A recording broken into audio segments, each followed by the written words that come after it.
గోదావరికని శారదానగర్లో విశ్వ హిందూ పరిషత్ కార్యాలయంలో సోమవారం శ్రీరామ మహోత్సవ కార్యక్రమాన్ని ఘనంగా నిర్వహించారు. ఈ కార్యక్రమానికి భాగ్యనగర్ క్షేత్ర సంఘటన మంత్రి గుమ్మల సత్యం ముఖ్య అతిథిగా హాజరై కార్యకర్తలకు మార్గదర్శనం చేశారు.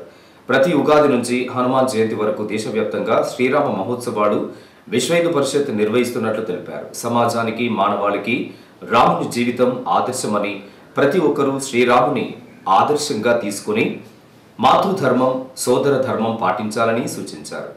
రాజ్యపాలనలో ప్రతి ఒక్కరూ సుఖ సంతోషాలతో ఉంటేనే రామరాజ్యం కీర్తి గడించుతుందని, ప్రతి ఒక్క కుటుంబంలో రామాయణం యొక్క విశిష్టతను పిల్లలకు తెలియజేయాలని సూచించారు.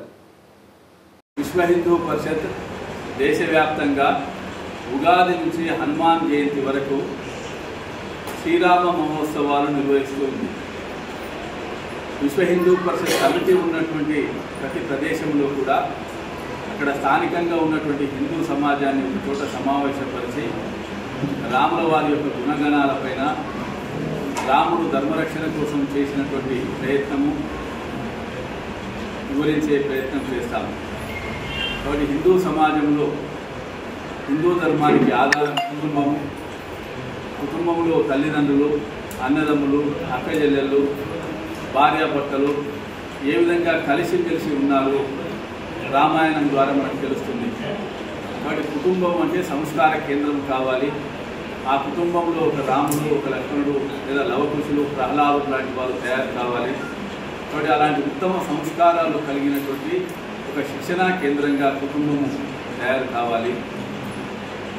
ఈ ఆలోచనలు సమాజంలో పంపిణీ చేయడం కోసం రామ మహోత్సవాల పేరుతో రామరాజ్యము అంటే ఎవరికి కూడా ఎలాంటి కష్టాలు లేవు, ఎవరికి దుఃఖాలు లేవు, అందరూ ఆనందంగా కలిసిమెలిసి ఉండడంతో పాటుగా పరాయితనం కావాలని కోరుకోవడం కాదు, పరాయి వాళ్ళు కష్టాల్లో ఉన్నట్లయితే మన సొంత డబ్బులు ఖర్చు పెట్టి పరాయి వాళ్ళకి సేవ చేయాలనేటువంటి భావన రాముల వారి యొక్క జీవితం నుంచి మనకు తెలుస్తుంది.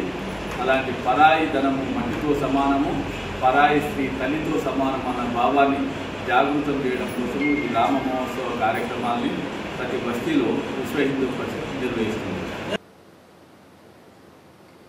అనంతరం గత 3 నెలలుగా విశ్వహిత సేవా సమితి ఆధ్వర్యంలో కొనసాగుతున్న కుట్టు శిక్షణ కేంద్రంలో శిక్షణను తీసుకున్న వారికి సర్టిఫికెట్లను ప్రదానం చేశారు.